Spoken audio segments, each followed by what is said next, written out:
What happens when a man who controls empires realizes he has no control over the silent, shuttered world of his own son? And what does he do when he sees a woman with nothing breach those walls with a language he never knew existed? Julian Thorne's name was not merely spoken in the glass towers of Manhattan, it was a force of nature. At 48, he was the architect of a global financial dynasty, a man who moved markets with the same cool, calculated precision he used to adjust the knot of his silk tie. His world was one of predictable algorithms of assets and liabilities, a universe he had bent to his will. Everything in his life was optimized, streamlined, and under control. Everything except his son. Ethan was 10. He lived in a world Julian couldn't enter, a fortress of profound silence and rigid routine. Diagnosed with severe autism at age 3, Ethan was a beautiful, heartbreaking enigma. He possessed his father's sharp jawline and his late mother's deep, cobalt blue eyes, but those eyes rarely made contact. They were fixed on an internal landscape, a place of patterns and logic that excluded everyone, especially the father who ached to connect with him. Their home, a triplex penthouse overlooking Central Park, was less a sanctuary and more a state-of-the-art containment facility. It was a space of muted colors, sound-dampening panels, and carefully curated sensory rooms. Julian had spared no expense, hiring the world's leading therapists, behaviorists, and educators. He had bought the best of everything, treating his son's condition as he would a hostile takeover, a problem to be solved with overwhelming resources. Yet Ethan remained unreachable. His primary form of communication, the meticulous arrangement of his collection of hyper-realistic dinosaur figurines. A row of stegosauruses by the window meant contentment. A velociraptor facing the door signaled anxiety. A T-Rex knocked on its side was the prelude to a storm, a total, body-rattling meltdown.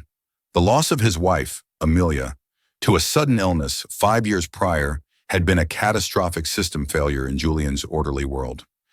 Grief was an irrational variable he couldn't quantify or control. He had buried it under 16-hour workdays, leaving Ethan's care to a rotating staff of professionals. He loved his son with a fierce, desperate ache, but it was the love of an engineer for a beautiful, broken machine he couldn't fix. Their interactions were scheduled. Their conversations, if they could be called that, were one-sided. Julian would report on his day, and Ethan would shift a triceratops a millimeter to the left.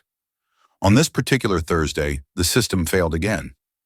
Ethan's specialized caregiver had called in sick, and an important international call had been moved up, forcing Julian to cancel his evening plans.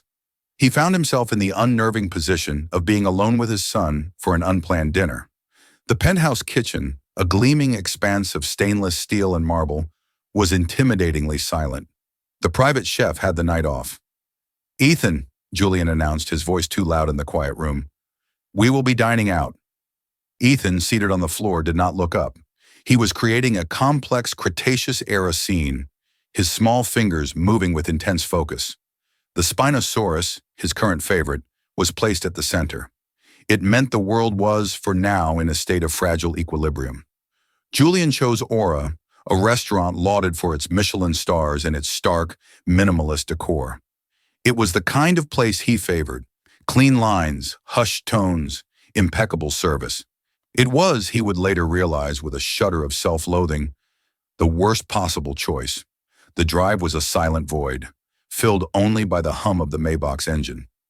Julian scrolled through stock tickers on his phone, the familiar glow a comfort against the unfamiliar chaos of unplanned fatherhood. Ethan stared out the window, his hand clutching a small worn keychain, a miniature replica of an Archaeopteryx. Aura was a symphony of jarring noises for a boy like Ethan. The subtle clink of silverware on porcelain was like a hammer on an anvil.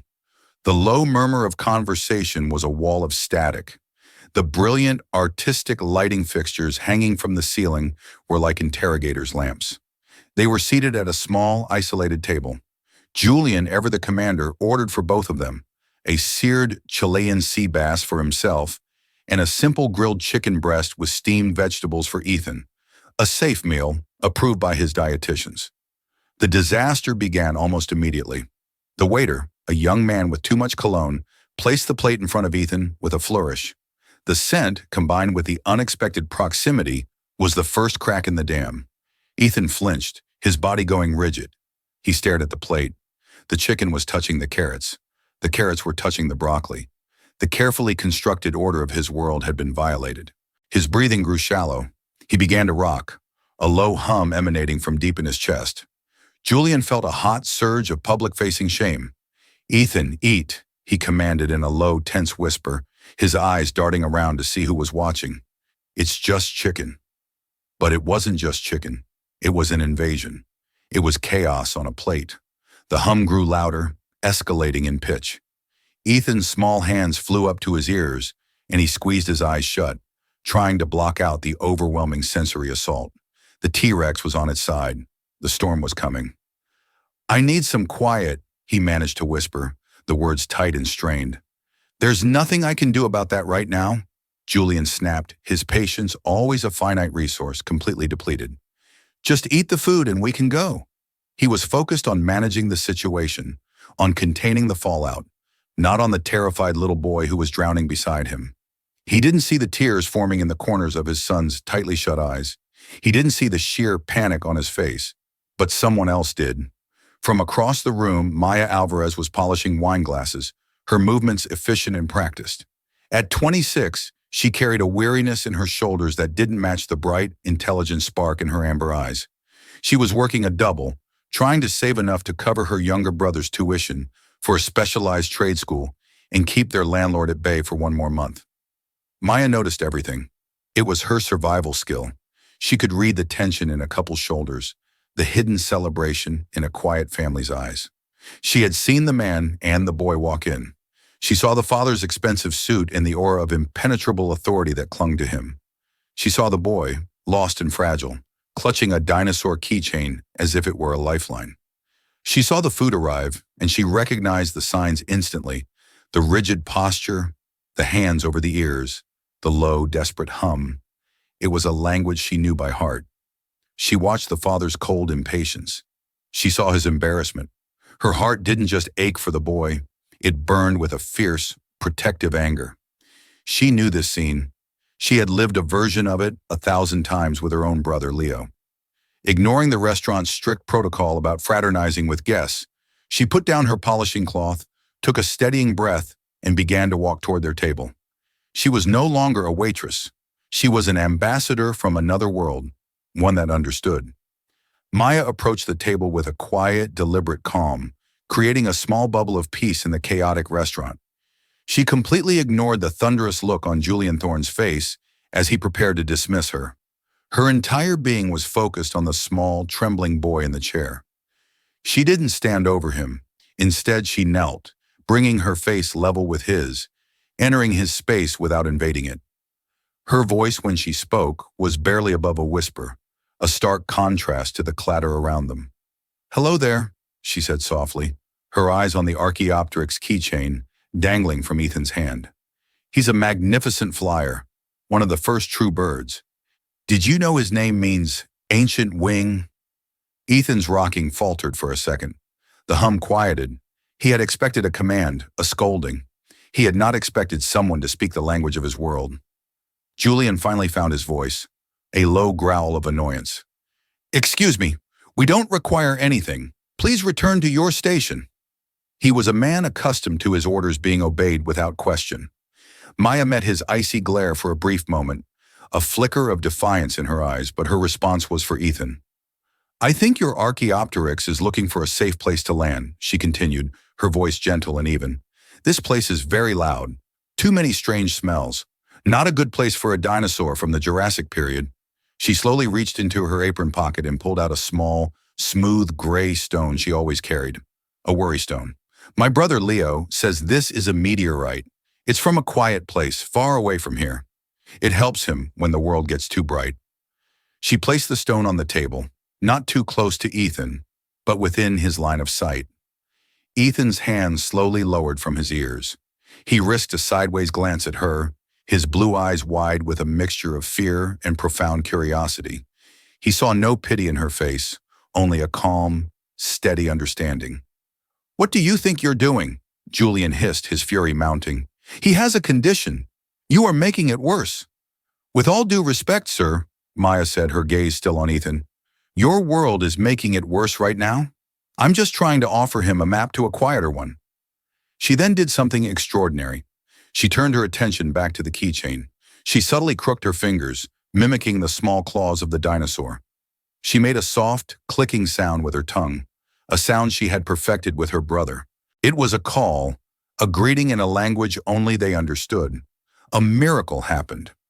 Ethan unfolded one of his hands and with a tentative finger, tapped the table twice. It was a response. I see you. Julian watched, utterly dumbfounded. He had spent millions on communication specialists who had tried for years to elicit this kind of interaction. And this waitress had achieved it in under a minute with a rock and a clicking noise. The chicken is the enemy, Maya whispered conspiratorially to Ethan. He has invaded your territory. We cannot allow this. But a good general never goes into battle without a plan. She looked at the plate. First, we must build a wall.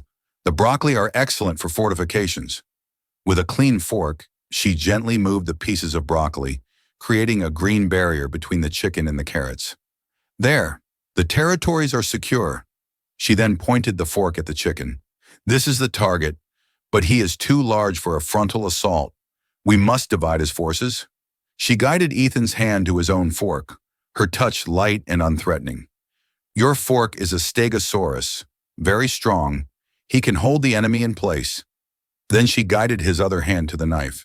And your knife is the mighty Allosaurus, sharp, precise. He can make the big enemy into smaller, more manageable pieces. Over the next 15 minutes, Julian Thorne, a man who could orchestrate the hostile takeover of a multinational corporation, sat in stunned silence as he watched a waitress transform his son's dinner into a prehistoric battleground. She didn't condescend. She didn't baby him.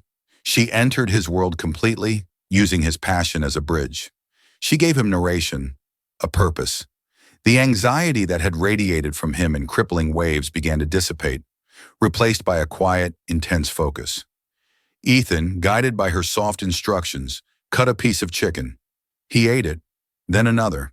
He ate the carrots. He even ate a piece of the broccoli wall.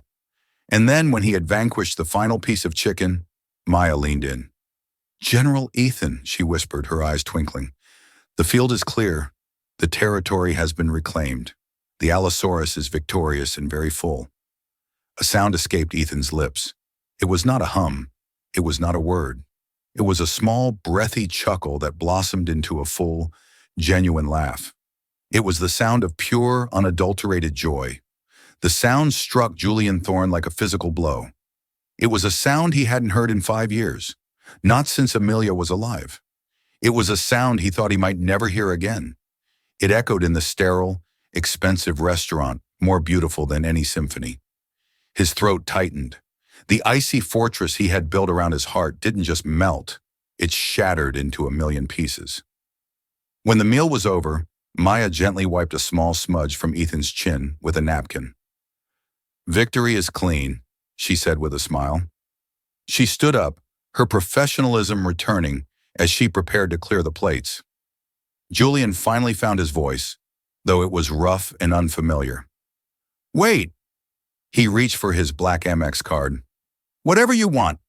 Name it. For your time. For this.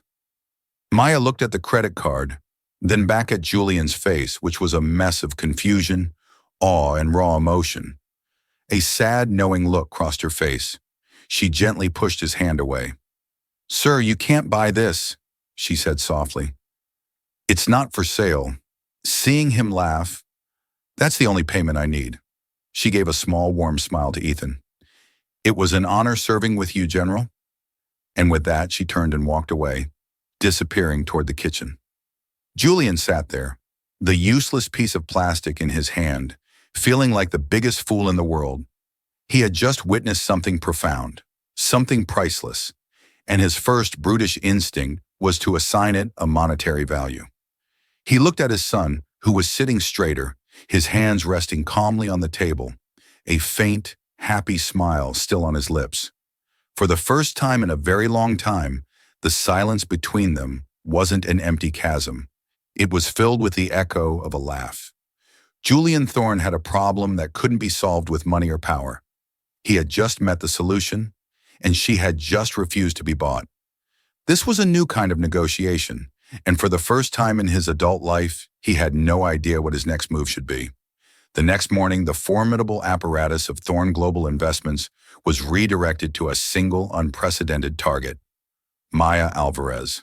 Julian was not a man to linger in sentimentality. The emotional whirlwind of the previous evening, awe, guilt, hope, had been processed overnight and converted into his native language, action. And the first action was always intelligence gathering. He summoned David Peterson, his head of security. Peterson was a man who existed in the shadows, a former CIA analyst whose loyalty was absolute and whose methods were ruthlessly discreet.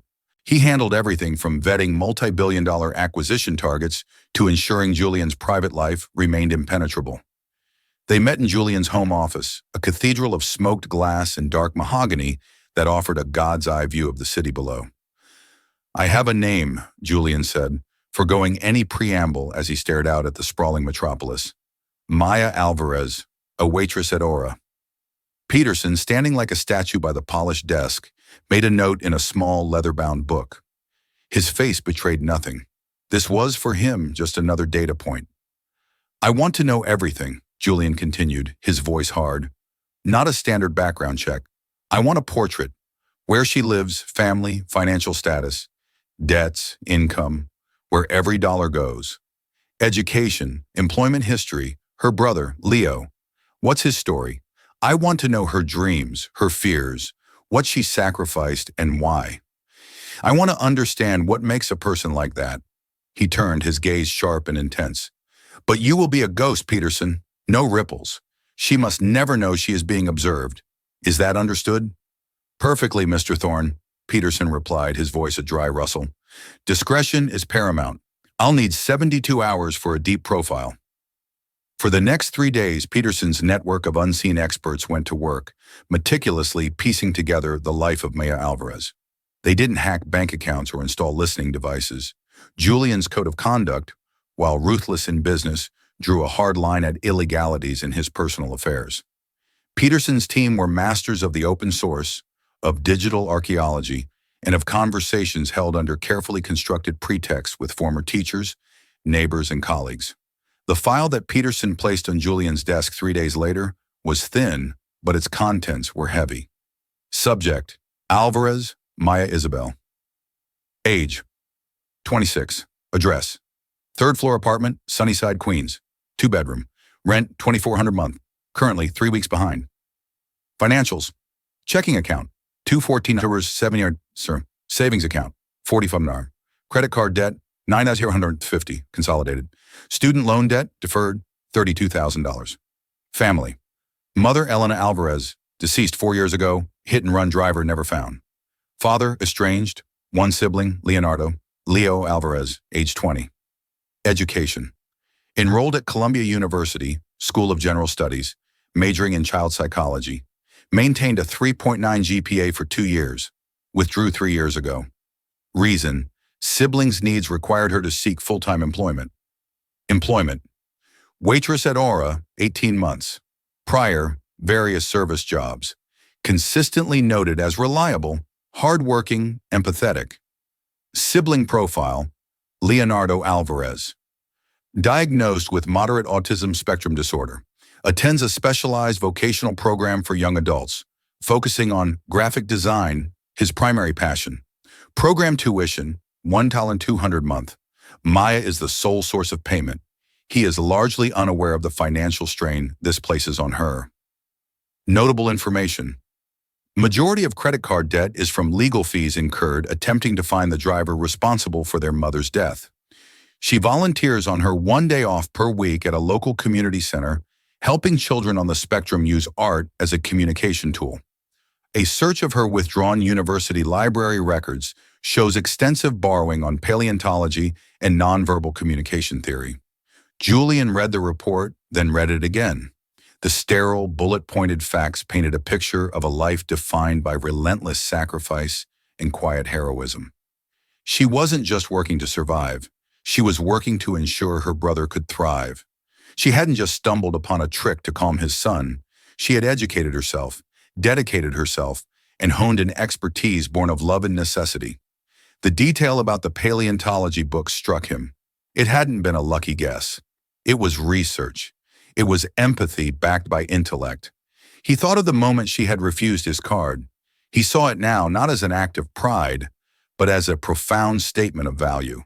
She was operating in an economy he didn't understand, one where human connection was the ultimate currency.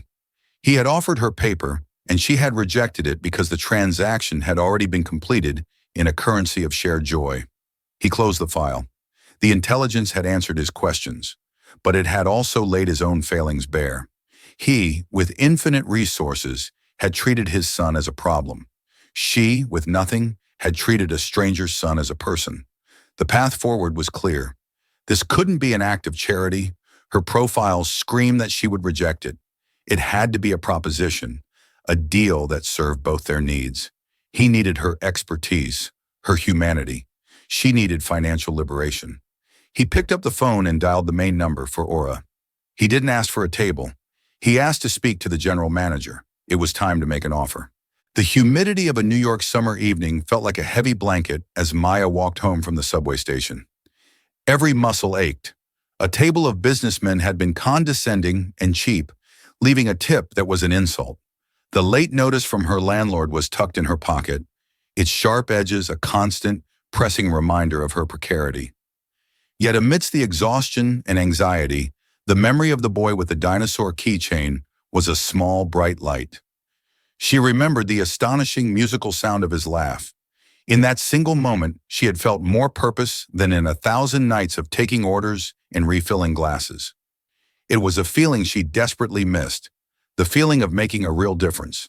The next afternoon, as she was prepping her station for the dinner rush, Aura's manager, a perpetually harried man named Mr. Dubois, beckoned her to his office. "Alvarez, close the door," he said, his face unusually grave. Maya's stomach plummeted. This was how people got fired. "Sir, if this is about table 12 last night—" "It's not," he interrupted, gesturing for her to sit. He looked deeply uncomfortable. "I received a call this morning from Julian Thorne." Maya froze. "He wants to offer you a position," Dubois continued, clearly bewildered. "He was insistent. He wants to meet with you. Here, after we close tonight." He paused, rubbing his temples. "He also made a donation to the restaurant's employee fund that is substantial. So you will be meeting with him."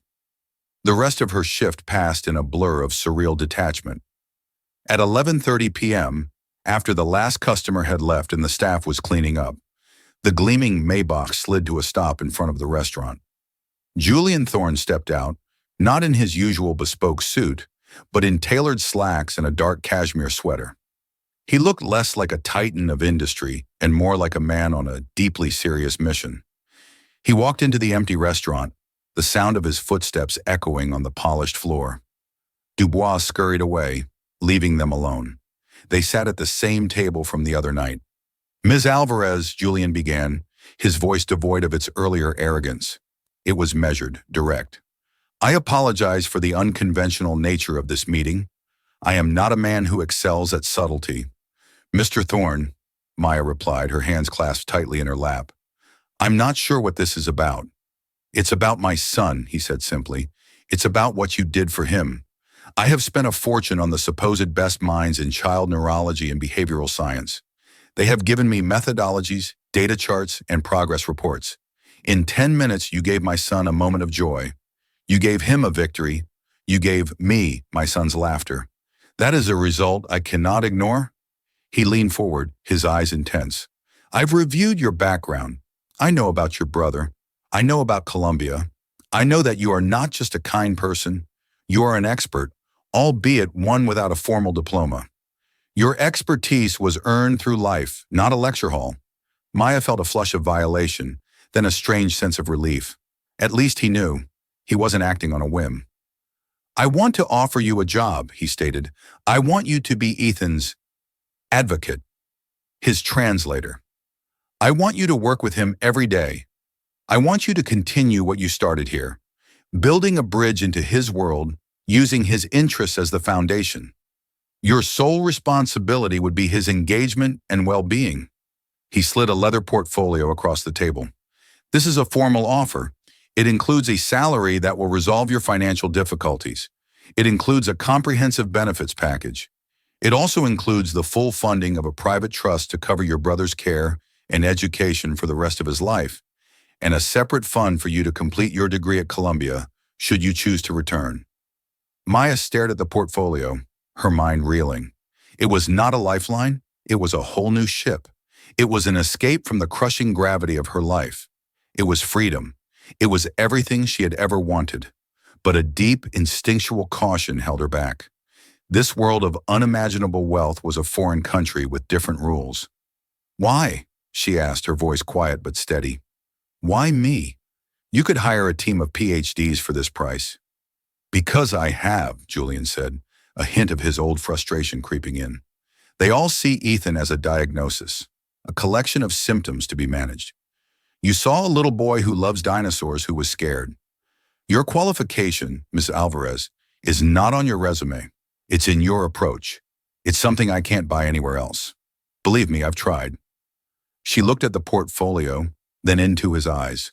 She saw desperation, yes, but also a sliver of something else. Genuine, paternal hope. This wasn't just about fixing a problem anymore. He wanted to connect with his son. "He is not a project, Mr. Thorne," she said, her voice gaining strength. "His progress can't be measured on a quarterly report. Some days will be wonderful. Some days will be hard. There are no guarantees." "I am beginning to understand that," Julian conceded. She thought of Ethan's laugh. She thought of her own brother, Leo, and the joy she felt when he mastered a new skill. This was not just a job. It was a calling she'd been forced to abandon. "I'll do it," she said, "on a provisional basis, a 90-day trial, for both of us. We need to see if this is a right fit for Ethan. His well-being is the only thing that matters." Julian leaned back, a flicker of profound respect in his eyes. He had made an offer that would have made most people weep with gratitude. She had countered with terms, centering not herself, but his son. "Agreed," he said with a crisp nod. 90 days. He stood to leave. "Mr. Thorne," Maya said, stopping him. He turned. "There's one more condition." Her gaze was unwavering. "When I am with Ethan, my methods are my own. No observation panels, no video recordings for your team of analysts. He is a child, not a specimen. You have to trust me." For the second time, Julian Thorne was caught completely off guard by this young woman. He considered her demand. It went against every instinct he had, to monitor, to measure, to control. But he also knew his instincts had failed him for years. "You have my word," he said, and for the first time, he extended his hand not as a billionaire, but as a potential partner. Maya shook it. Her grip was firm. The deal was done. As she walked home in the pre-dawn light, the portfolio clutched in her hand. Maya felt a terrifying, exhilarating sense of vertigo. She didn't know if she was walking into a dream or a gilded cage, but she knew, with absolute certainty, that she had to try. For Ethan, for Leo, and for the part of herself she thought she had lost forever. The Thorne penthouse was a silent, opulent museum. Art chosen for its investment value adorned the walls, and furniture was arranged with geometric precision. It was a space designed to impress, not to comfort. On her first day, Maya felt her simple cloth bag and worn-out sneakers were a form of sacrilege against the acres of white marble. She was met at the door by Julian's mother, Genevieve Thorne. A woman in her late 60s, Genevieve was flawlessly preserved, her silver hair styled in an elegant chignon, her Chanel suit radiating an aura of old money and unshakable disapproval. She was the matriarch of the Thorne dynasty, a woman who valued lineage, legacy, and above all, appearances. Her eyes, a paler, colder version of Julian's, swept over Maya with undisguised disdain. "You must be the waitress," Genevieve said, the word dripping with condescension. "Julian has always been prone to impulsive decisions. I am here to ensure this one does not damage my grandson further." Before Maya could respond, Ethan appeared in the grand hallway. He saw her and stopped. He was holding a small model of a Parasaurolophus. Maya ignored Genevieve completely. She knelt down, her voice soft. A Parasaurolophus, she said, a near-crested lizard. I always wondered what that long crest on his head sounded like. Some scientists think they used it to make deep, horn-like sounds to talk to each other. She made a low, resonant humming sound. Ethan's eyes, which had been downcast, flickered up to meet hers for a brief, startling moment. He took a hesitant step forward. In the background, Genevieve let out an unladylike sniff of contempt. Maya understood immediately that her biggest challenge would not be reaching Ethan, but protecting him from the stifling expectations of his own family. Her first act was not to start a therapy session, but to stage a rebellion. She had Julian clear out one of the smaller, sterile sitting rooms. Then, with a budget he had approved without question, she transformed it. She covered the cold marble floors with soft, textured rugs. She replaced the harsh overhead lights with gentle, dimmable lamps. She brought in bins of kinetic sand, tubs of clay, smooth stones, and soft fabrics. And against one wall, she commissioned a massive, floor-to-ceiling magnetic mural of a prehistoric landscape. This was no longer a sitting room. It was the dig site. She didn't force Ethan into the room. She simply started playing in it herself, moving the dozens of dinosaur magnets across the landscape, narrating a quiet story about a family of triceratops searching for water. For 2 days, Ethan stood in the doorway, watching, observing. On the third day, he walked in, picked up a T-Rex magnet, and placed it on the mural, silently joining the story. It was a monumental victory. Julian began to come home earlier, drawn by an irresistible curiosity. He would stand in the doorway of the dig site, a silent observer. He watched as Maya taught Ethan to make fossil imprints in clay. He listened as she described the texture of a fern, comparing it to the bristles of a paintbrush. She wasn't trying to pull Ethan into her world. She was giving him the tools to expand his own. One evening, he found them on the floor, surrounded by baking soda, vinegar, and red food coloring, building a massive papier-mâché volcano. We are simulating the Cretaceous Paleogene extinction event, Maya explained calmly, as if this were the most normal activity in the world. Ethan, with a look of intense focus, was carefully placing his dinosaur figures around the base of the volcano. He seems happy, Julian said, the word feeling inadequate. He is engaged, Maya corrected gently. He's learning about cause and effect, about history, about science, but he's learning it in his own language. She looked at Julian. He needs a partner for the eruption sequence, the lead scientist. She held out a small beaker of vinegar. For the first time, Julian crossed the threshold. He knelt on the floor, the knees of his $1,000 suit pressing into the protective tarp. Following Maya's instructions, he helped Ethan pour the vinegar into the volcano. The resulting explosion of red foam was messy and spectacular. Ethan let out a gasp of delight, his eyes shining. He looked at his father and pointed to the fizzy lava. Julian met his gaze and smiled a real, unguarded smile. He was no longer observing. He was participating.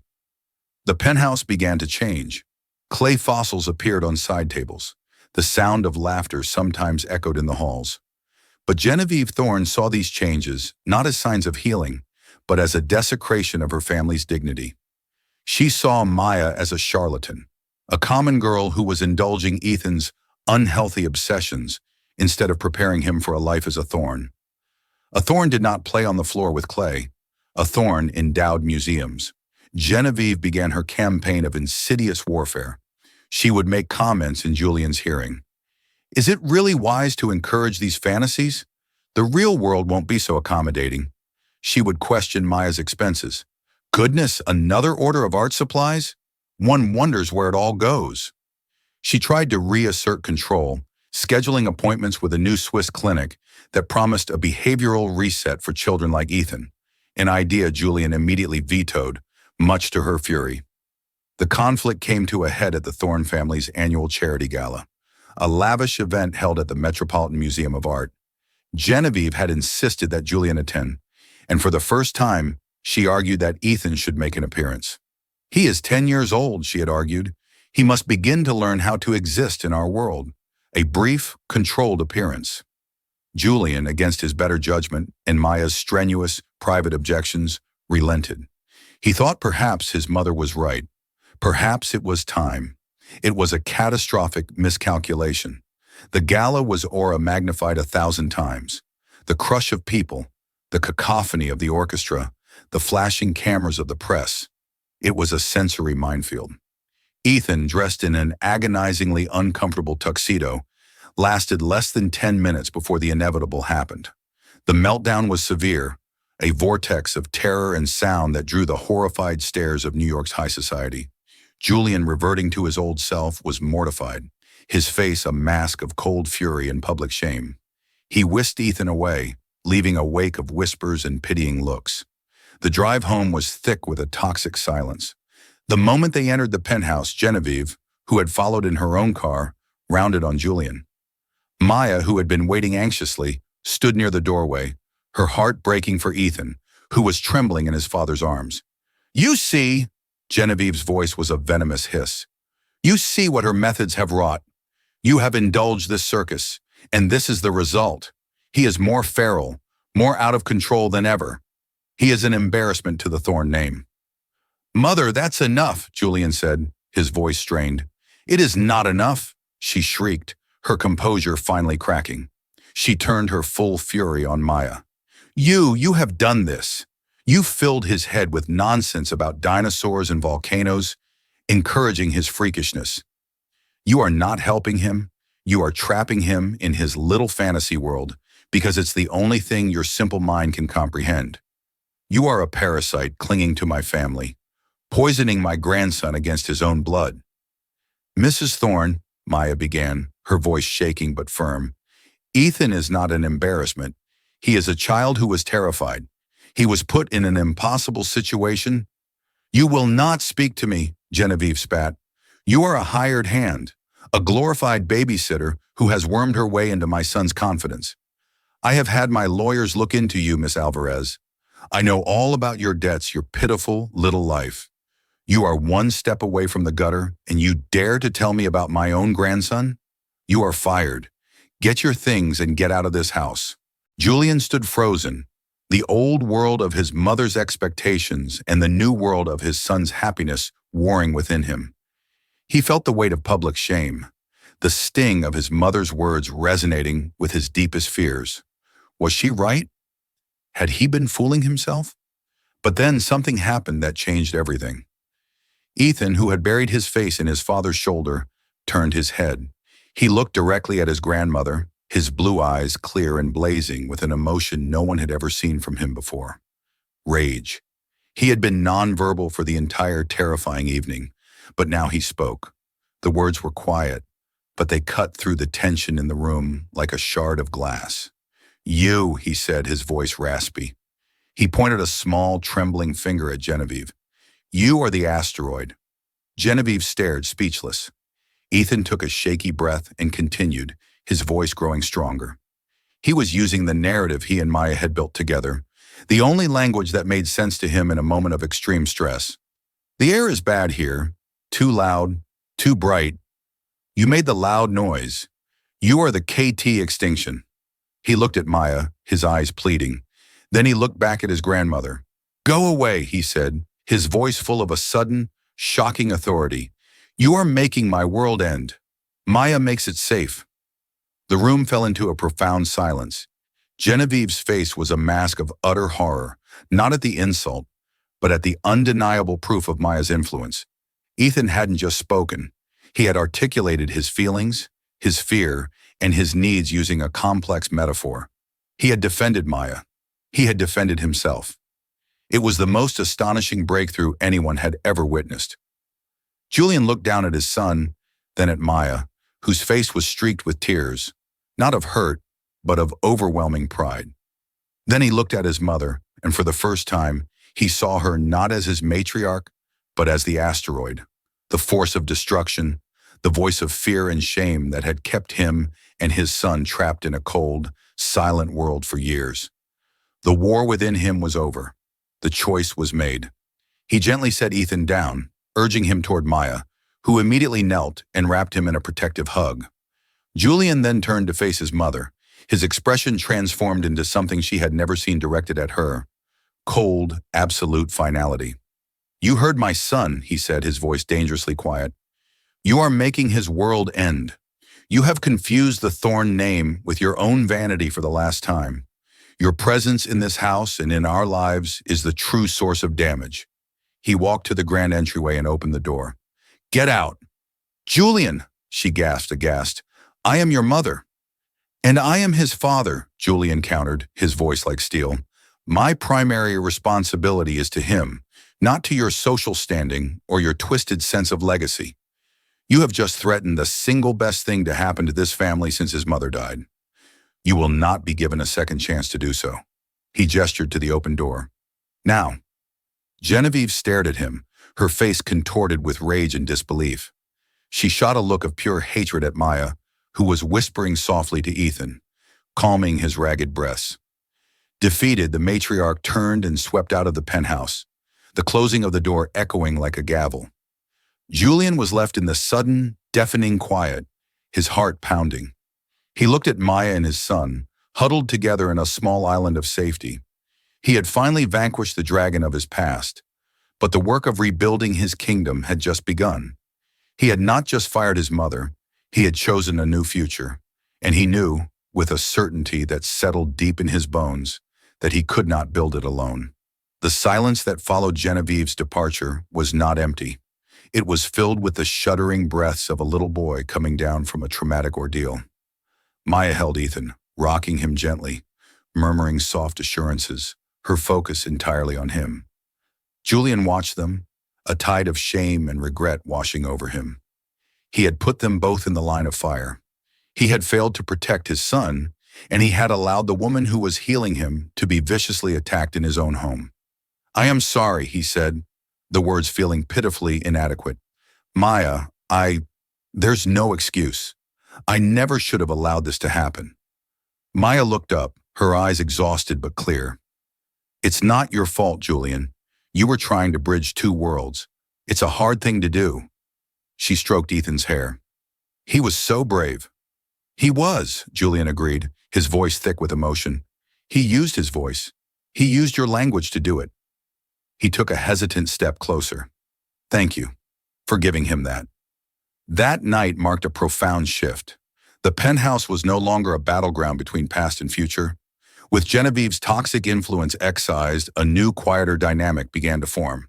It wasn't a magical, overnight transformation, but a slow, deliberate process of building trust. Julian canceled 2/3 of his travel schedule. He started leaving the office at 5 o'clock, not because he had to, but because he wanted to. He didn't just observe Maya's sessions with Ethan anymore.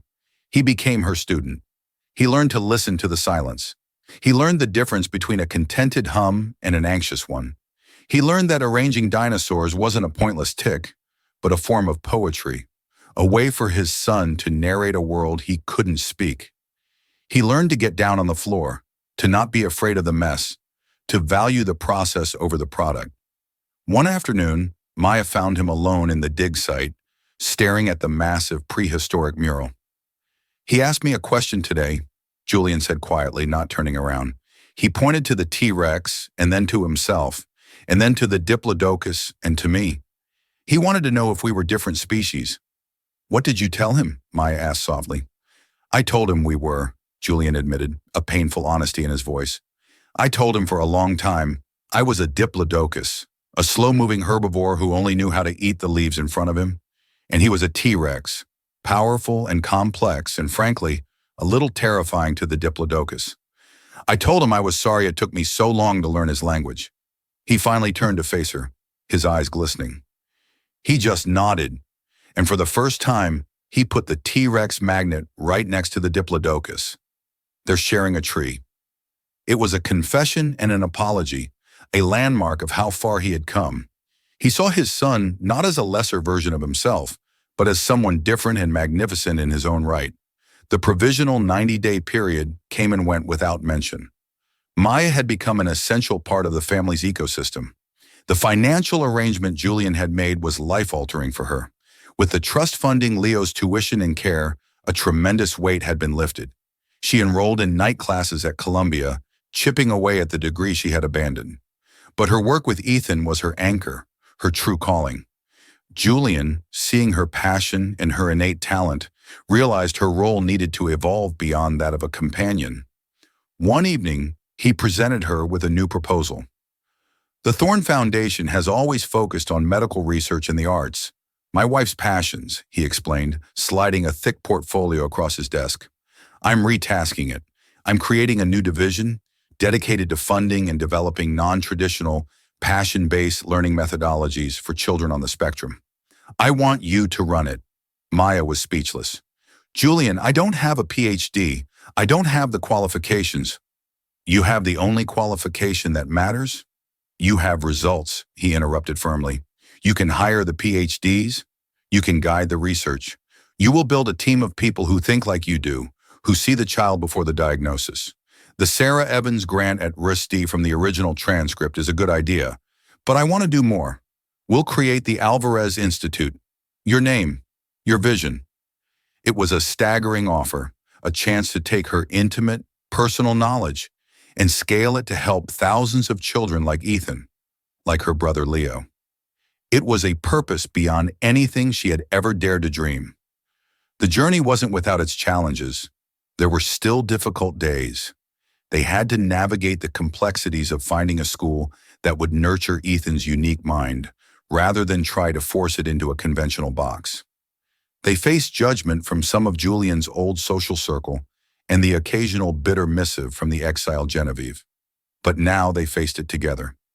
Julian became Ethan's staunchest advocate, attending school meetings not as a titan of finance, but simply as a father who was fluent in the language of T-Rex. Months later, the three of them stood in the Grand Hall of the American Museum of Natural History before the towering skeleton of a Barosaurus. The room was bustling, but Maya had brought noise-dampening headphones for Ethan, creating a pocket of calm for him in the crowd. Ethan was not overwhelmed. He was radiating pure joy. He tugged on his father's sleeve, pointing up at the massive fossil. Diplodocus, he said, his voice clear and confident, but bigger neck. Julian knelt beside him. You're right, much bigger. I guess some of us have more to learn than others. He looked at his son, his heart swelling with a love so profound it felt like a physical presence. Maya stood back, watching them, a sketchbook in her hand. She was no longer just an observer or an employee. She was family. She began to sketch the scene. A father and son, two different but equally magnificent species, finally standing together, looking up at the wonders of the world. The stark, cold penthouse was now a home, its sterile walls now covered in Ethan's vibrant paintings of prehistoric worlds, its silence replaced by the sound of discussion, music, and occasional joyous laughter. The billionaire who thought he had everything had discovered he had nothing of value. The waitress who had nothing had shown him where true wealth was found, and the boy who lived in a world of silence had taught them all a new language, a language of patience, acceptance, and love. Together in their small, unlikely herd, they had survived the asteroid. They had found a new world, and it was more beautiful than they could have ever imagined.